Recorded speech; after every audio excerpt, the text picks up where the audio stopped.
यथार्थ सेवा की विधि पहले भी बताई है। The method of accurate service was mentioned earlier too. 3 बातें विधि पूर्वक हैं तो जमा है। If 3 things are in a right way, it, meaning the treasure, is deposited. वो बातें पहले भी सुनाई। Those things were mentioned earlier too. एक निमित्त भाव, One thing is the feeling of being an instrument.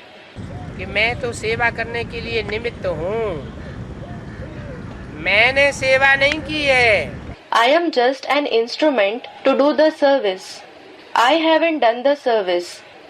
बाप दादा ने मेरे से कराई है या करा रहा है, निमित्त भाव।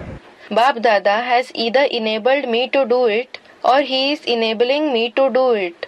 This is the feeling of being an instrument. और दूसरा निमित्त भाव होगा तो निर्माण भाव होगा।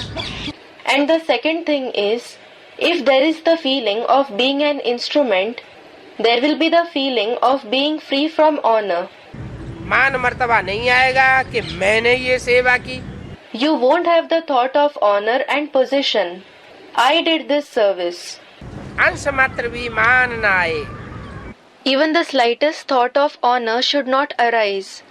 कि मैंने सेवा की, मुझे मान क्यों नहीं मिला, I did the service. Then why didn't I get the honor? मुझे सम्मान क्यों नहीं दिया।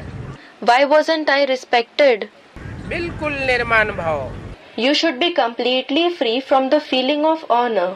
और तीसरी निर्मल स्वभाव। And the third thing is pure nature. Nirmal Swabhav. जिसका निर्मल स्वभाव होगा उसकी वाणी भी निर्मल होगी।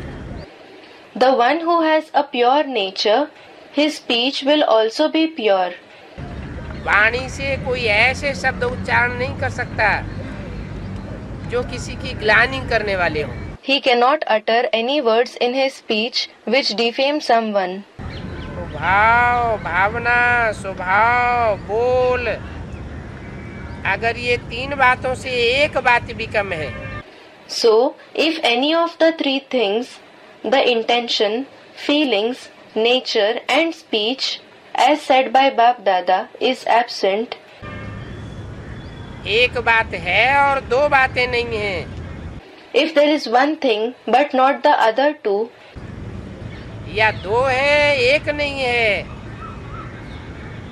तो वो कमजोरी जमा की परसेंटेज कम कर देती है। or if there are 2 things but not the third one, then that weakness reduces the percentage of deposit. कम जमा होता है। There is less deposit.